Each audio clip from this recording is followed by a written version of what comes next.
সুপ্রিয় দর্শক, কানাডা জার্নালের আজকের যে আয়োজন কানাডীয় বাঙালি সাহিত্য উৎসব, এই আয়োজনে আমাদের সাথে আরও একজন বরেণ্য লেখক উপস্থিত রয়েছেন, রাকিব হাসান। আপনাকে স্বাগত জানাই আমাদের এনআরবি টেলিভিশনের পক্ষ থেকে।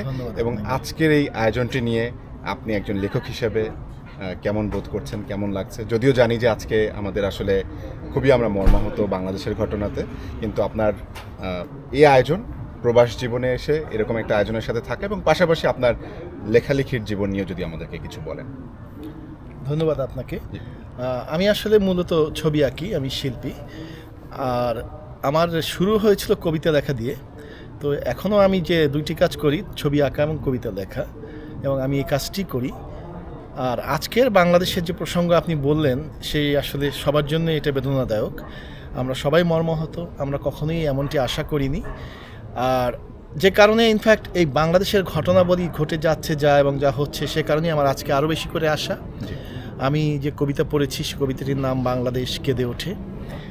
এই ঘটনাবলীর একটি চমৎকার মর্মস্পর্শী একটা চিত্রকল্প আমি তুলে ধরতে চেয়েছি।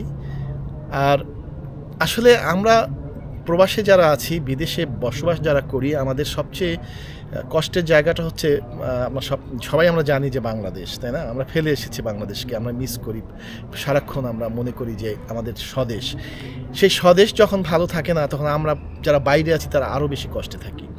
দেশের মানুষ আজকে আমাদের যে ঘটনাগুলি ঘটছে, দেশের মানুষের দুর্দশা, পুরো দেশ শাটডাউন করেছে, তখন আবার সরকার তারা যা করার তাই করছেন।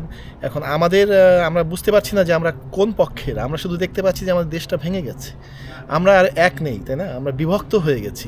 তো এমনটি আমরা কেউ আশা করি না। আমরা চিরেই চাই আমাদের সরকার এবং জনগণের যে একটা বোঝাপড়া, সেটা ফিরে আসুক, আমাদের জাতিগত বোঝাপড়াটা ফিরে আসুক, আমাদের একজন আরেকজনের হাত ধরে যিনি বসবাস করতে পারি আমাদের বাংলাদেশে, আমাদের সেই অবস্থাটা যেন ফিরে আসে, সেটাই আমার কাম্য।